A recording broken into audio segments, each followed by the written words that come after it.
We're holding 876 bottom paragraph. Indication of a person is an Oiv Hashem.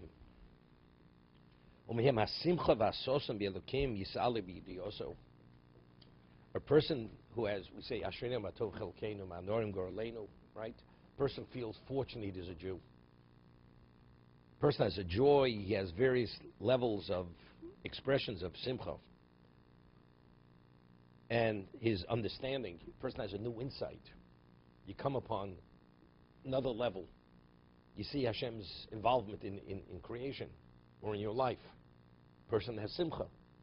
That he has simcha is an indication of his avo.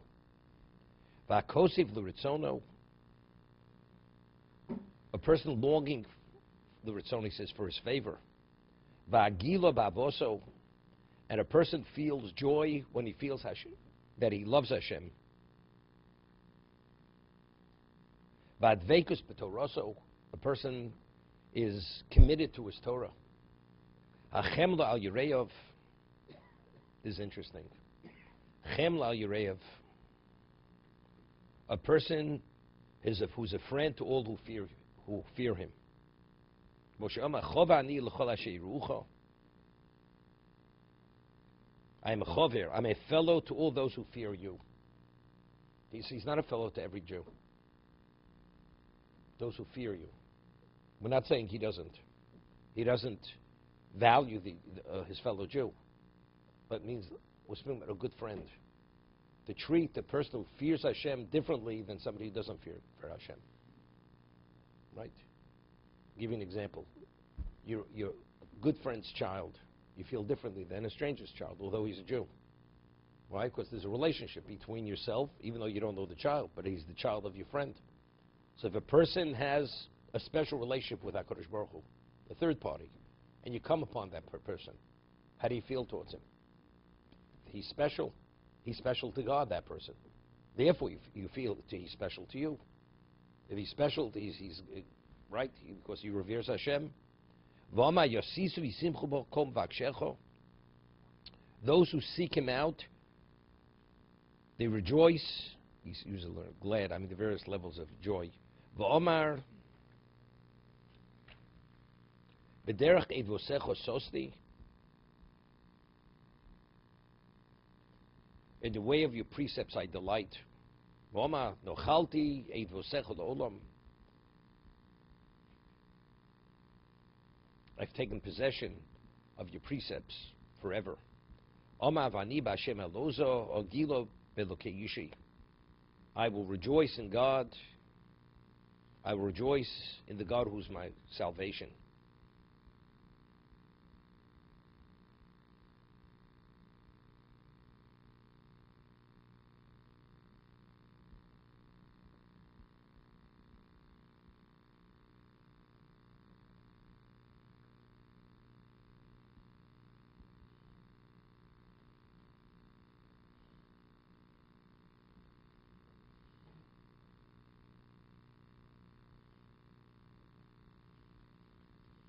It's interesting, I always say it over, from Meir Shapiro, famous word from Meir Shapiro. The only Hebrew word where there's no plural is Odom. It's the only word in Hebrew, in the Hebrew language. There's always a singular and a plural. The word Odom, there's only singular. It's only in the singular, it's not in the plural. There's no word Adom. There's Ish, Anoshim. Isha, Noshim, but Odom is Odom. Shofet, Shoftim. Dayon, Dayonim. No, look, that's God, because it really has to do with God. No, it's Kale. Singular is Kale. Kale Elokim. So, where did this come up? Where did this come up? It came up that at the time of the Bayless trial, where he was accused of murdering a Christian child. So it was a very serious accusation. Of course, it was a libel. It wasn't true. But if he would be found guilty, there'd be pogroms throughout Europe. It was set by the Tsarist government that they wanted to have a reason to have pogroms in all the Jewish communities. So, and he was a lawyer, this person. Bayless. So what happened? They hired the best lawyer, and Jews throughout the world contributed to the fund, to the legal fund, because they understood what the consequence would be. And the whole world prayed for him.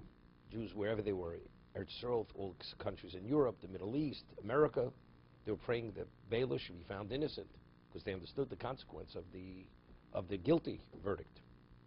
So they went to Rav Meir Shapiro to consult with him.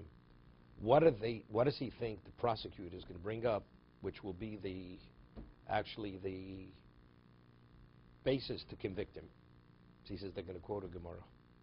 They're going to quote a Gemara in Yevomis that the Gemara said, quotes based on a pasuk in Yecheskel, where it says, "Atem kriyim Adam v'heim lo kriyim Adam." That a Jew's classification is Adam, but the non-Jew is not an Adam. So if the non-Jew is not an Adam, his life is worthless. You kill an insect, you kill a Gentile. Same thing. That's what the prosecutor is going to quote that from your Talmud, that a non-Jew's life has no value. Only a Jew's life is cost. A Jew is a human being. A non-Jew is not is subhuman. Therefore, you could take his life. And that's the perspective of the Jew. So he says, I'm going to tell you what to respond. He says, in the Hebrew language, there's only one word which there's no singular and plural. It's only singular. Why? And he says, Adam. He says, Bayless now is on trial. He says, if the same thing would happen among the nations of the world, that one person was on trial, somebody's not of that nationality, or not of that community, or not that person's family, is he concerned for the plight of that person? He's not concerned. But here, Jews don't even know who Bayless is. But every Jew in the world wants to contribute it. Every Jew in the world is concerned for Bayless's plight. Every Jew prays for Bayless. The Jews are a singular, are like one individual. We are singular. We're not multiples. And sure enough, came to the trial. The prosecutor, he thought he won the case based on that, and immediately responded. And as a result of that, he was let go with that interpretation. Atem kuyim odom. So that the Jews are concerned for Jews. What is that? What does that say? Why? Whatever has happened to the non-Jews, whatever happens to them happens to them. But a Jew, he still feels that. So what does that say? It's more than just because we're all brothers. It runs much deeper than that, right? Armenians or whatever you want to say. An Italian is being prosecuted somewhere else. What, the Italian somewhere else are going to be concerned for that Italian. But Jews are Jews. I think it goes back to this also. Because even though the one who feels for the Yorei Hashem, it's an indication of Avos Hashem. If a Jew feels for a Jew, that's an indication. It's rooted that he feels connected to God at some level, because identifies a Jew. There was a person who used to come here. His father, it was about Tshuva a number of years ago, and there was a bombing in Tel Aviv that time, suicide bomber, and maybe over 20 people were killed, many wounded. So I said to the person, I said, his father was totally secular. I said, does your father have any sense of what happened? Is he pained by what happened? He says, when Jews are killed, it's like people being killed in Serbia. Doesn't touch him, doesn't interest him, nothing whatsoever. That's what he said to me. Means nothing to his father. That means his whole sense of his Jewishness has no relevance to being a Jew. I mean, he happens to be a Jew, but in terms of his identity, does he think of himself as being a Jew, as a human being? I'm not even talking about it within the context of religion. Not even that. But to me, I mean, it was a little shocking. Evidently, I'm sure there are many Jews who are assimilated to that degree. They don't even want to be. It should be known they're Jewish. I mean, to that degree, they see it as a handicap. It's a detriment to them that it's known that they're Jewish. To be continued. Worried about the whales? I'm not sure what he's worried about.